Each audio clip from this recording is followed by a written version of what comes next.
que les pauvres, ils sont riches à travers la foi. Je peux tout avoir, mais si je n'ai pas la foi d'être sauvé, tout cela ne me sert à rien. Jésus l'a dit, à quoi bon pour un homme gagner ce monde qui perd la vie éternelle? Gagner le monde, c'est de conquérir les biens matériels. Avoir un bon travail, c'est pas faux. Il faut glorifier le nom de Dieu. Avoir un beau mariage, la famille harmonie, c'est pour la gloire de Dieu. Mais à quoi bon si mon âme n'est pas sauvée? Parce que toutes ces choses, c'est éphémère. Toutes choses passent sur la terre. À quoi bon d'avoir une très jolie voix si je ne suis pas sauvé? À quoi bon d'être une grande actrice? À quoi bon d'avoir une beauté? Mais tout passe. Tout ce qui est vanité.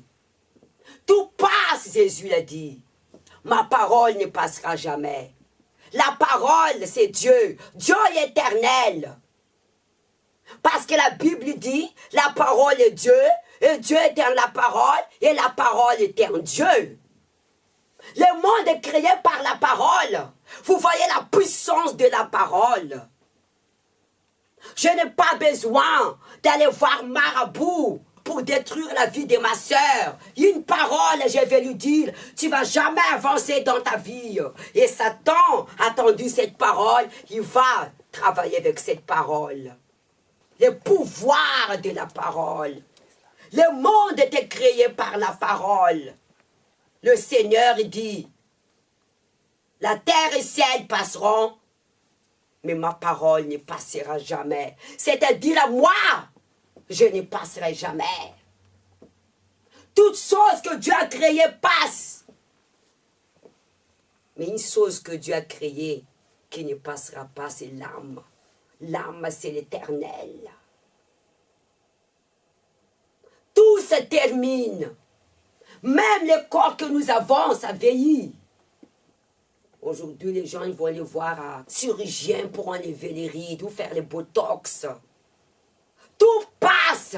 Vous pouvez acheter une belle robe. À bout d'un moment, cette robe va passer à son temps et tu vas acheter une autre. Et même au bout d'une semaine, tu veux déjà songer parce que tu en as marre. Parce que l'homme n'est jamais satisfait. La satisfaction de l'homme, c'est d'avoir Dieu dans sa vie. Vous attendez ce que je dis? La satisfaction de l'homme, c'est d'avoir Dieu. Les jours où j'aurai un mari, quand j'aurai un mari, elle n'est pas satisfaite. Les jours où je vais voyager à Hawaï, en Amérique, au bord de la mer.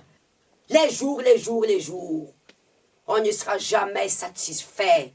Les choses que Dieu nous a créées, nous sommes satisfaits quand nous avons la présence de Dieu à nous. Quand nous avons la présence de Dieu à nous, les choses que Dieu a données, là nous allons profiter. Mais le problème, la personne a fait des choses que Dieu a créées, son Dieu. L'homme est soumise à la vanité et elle devient esclave. C'est écrit. Tout est écrit. Dieu est la vie. Est-ce que nous pouvons vivre sans l'eau? Non. Même notre corps est composé de l'eau. L'eau, c'est vital. L'eau, c'est la vie. Ça veut dire que si vous n'avez pas Jésus, vous n'avez pas la vie. Jésus est le pain de la vie. Soit les pauvres ou riches, ils mangent tous les pains. Il y a toujours du pain à la table.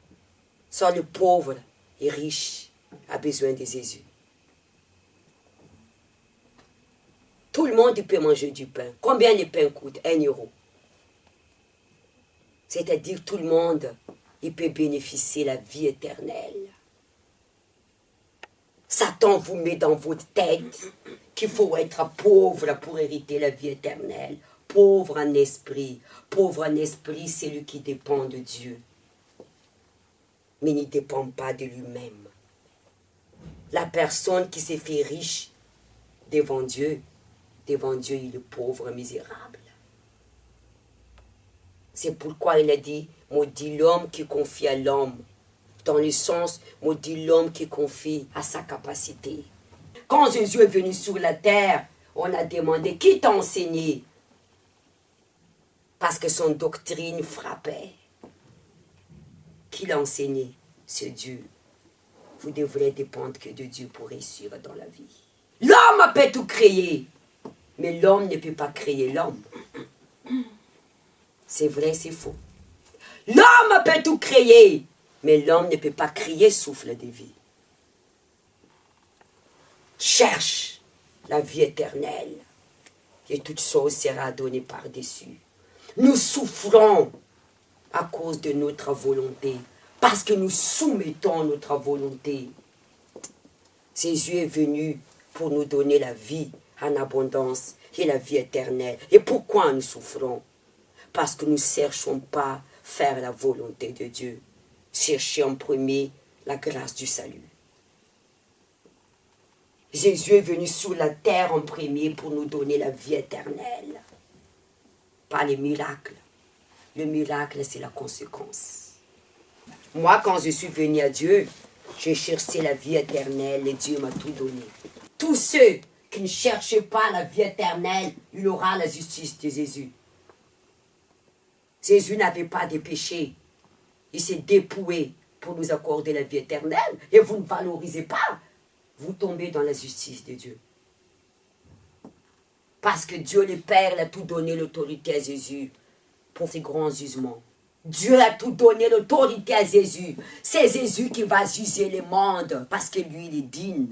Jésus, il a renoncé son royaume pour faire une alliance avec nous. C'est pourquoi il a dit dans sa parole, l'homme et la femme doivent abandonner sa famille pour être un. Ces paroles, il se réfère nous et Jésus. Jésus a abandonné son royaume, son Père. Il a consacré sa vie pour nous donner la vie éternelle. Il s'est sanctifié pour qu'on soit un avec lui. Les préoccupations, comme Marthe. Marthe a invité Jésus chez elle. Elle était là en train de préparer à manger, faire les ménages. Est-ce que c'est faux? Non! Quand tu invites les gens chez toi, il faut bien pour s'occuper. Mais elle a oublié son invité. Mais qui était sur les pieds de Jésus? Marie. Et Jésus a dit, Marie a choisi une bonne part. Elle a reçu la vie éternelle. Les jours, Lazare était gravement malade, leur frère. Qui était à la rencontre de Jésus en premier? Marthe. Jésus, si tu étais là, mon frère ne serait pas mort. La personne qui n'a pas d'engagement avec Dieu passe son temps à juger. Mais sa sœur n'a pas dit ça. Sa sœur, il a demandé à Jésus avec l'action de grâce, je sais que tu peux tout faire. Parce qu'elle a gardé en elle la parole de Jésus. Ce n'est pas à cause de Marthe que Jésus a fait le miracle, à cause de Marie. Si vous lisez la parole, elle a demandé tellement avec l'humilité, ça a touché Jésus et Jésus pleura. Parfois, vous ne demandez pas à Jésus avec une action de grâce. Dieu fait. C'est pour glorifier son nom. Personne ne mérite de quoi que ce soit. C'est pas la grâce. Tout appartient à Dieu. Il n'y a rien qui nous appartienne. Même notre vie n'appartient pas à nous. Même les vêtements que vous avez n'appartiennent pas à vous. Pourquoi quand nous allons partir, il n'y a rien qu'on part avec nous. Il n'y a rien qui nous appartienne. Tout est à Dieu. Demandez avec l'action de grâce, Seigneur, je ne mérite pas. Je ne suis pas fidèle à toi. Mais fais-moi voir ta grâce. Amen. Prenons une décision de s'engager avec Dieu. Si nous tombons entre la main du diable, Dieu est notre espérance. Mais si nous tombons entre la main de Dieu, personne ne peut nous délivrer. Assumez notre foi. Jean 14, 1 à 3 seulement. Que votre cœur ne se trouble point. Croyez en Dieu et croyez en moi. Point. Il n'y a même pas de virgule. Parce que quand il y a des virgules, il y a la continuation. Que votre cœur Ne sois pas tourmenté. Croyez en Jésus et ayez confiance en Dieu. Ce qu'il a promis, il va l'accomplir. Il n'est pas un Dieu qui ne faillit pas à sa parole. C'est question du temps, et c'est question du jour, et c'est question de l'année aussi. Abraham a attendu 25 ans d'années pour avoir un fils, parce que c'est que Dieu veut d'abord qu'Abraham soit établi pour le salut de son âme. C'est ça que la personne ne comprend pas. Il y a deux sortes de personnes qui viennent à l'église. Une personne qui vient pour matériel, qui est intérêt. Une personne vient connaître Dieu. Et vous dites, pourquoi Dieu donne tout à cette personne et moi qui suis là? Ça fait déjà 3 à 4 ans, ma vie ne change pas. Ne vous inquiétez pas. Dieu sait ce qu'elle est venue chercher. Elle va partir comme elle est venue. Mais Dieu te garde pour la vie éternelle. Ne compare jamais votre vie aux autres. Ne vous inquiétez pas. Tout ce qui appartient à Dieu et à vous, la vie éternelle. Ceux qui ont besoin, leur liberté, Dieu donne. Il y en a qui viennent que pour miracle. Mais le véritable miracle, c'est d'être sauvé. Dieu donne. Il y a des moments où Dieu ferme les robinets. Et quand Dieu arrête de bénir la vie de cette personne, la personne, elle est en colère contre Dieu et elle abandonne Dieu. Mais c'est lui ou celle qui a soif d'aimer Dieu, elle ne va pas abandonner Dieu. Elle va demeurer ferme. La personne dit, moi je n'abandonne pas Dieu si. Abandonner Dieu quand tu ne t'engages pas dans ta foi. Vous êtes à la maison, vous ne venez pas à l'église ni dimanche. Dimanche, le jour du Seigneur, vous ne devrez pas rester chez vous. Au moins dimanche, le jour du Seigneur. La parole de Dieu dit que 7 jours, il se sanctifie. Au moins dimanche. Écoutez bien ce que j'ai à vous dire. Si Dieu décide de prendre souffle de vos vies maintenant, là, vous pouvez faire quoi? La personne programme tout dans sa vie au lieu de dire si c'est là est la volonté de Dieu. Jésus, il donnait un parabole qu'un homme qui ramasse tout, les biens, il pensait à sa retraite. Jésus dit, insensé, tu ne sais même pas qu'on va te demander ton âme ce soir. C'est Dieu qui décide toutes choses, Dieu le Père. Valorisez la vie éternelle et vous verrez le miracle de Dieu dans votre vie et vous serez les témoins.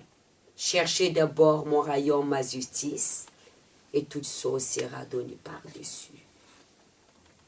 Amen. Amen. Ne vous inquiétez pas de quoi vous allez manger. Le lendemain appartient à Dieu. Que ton cœur ne trouble point, ça veut dire arrête de s'inquiéter. Ne doutez point.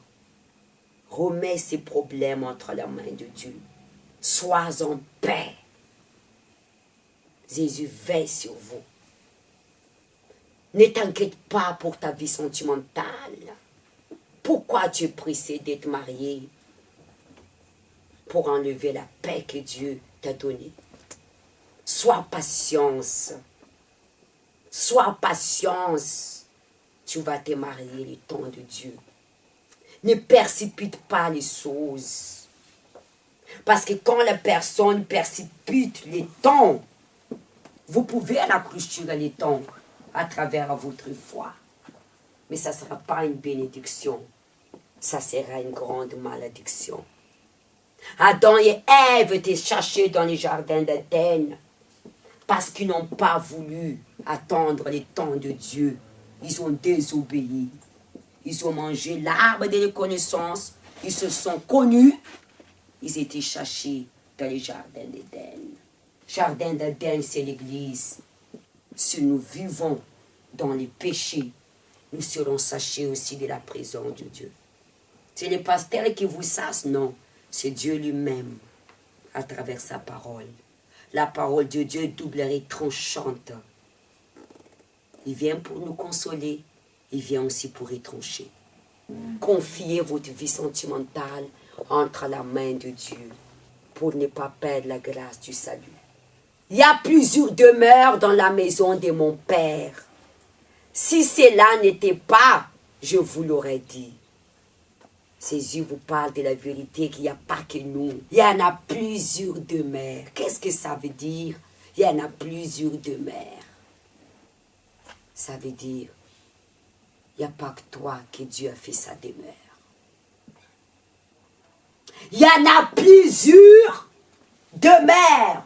Nous sommes la demeure de l'Éternel à travers son esprit. Il n'y a pas que toi. Fais attention de ne pas perdre la grâce du salut. Fais attention de ne pas perdre ta place. Parce que si l'Éternel ne fait pas de vous sa demeure, vous n'aurez pas la demeure pour la vie éternelle.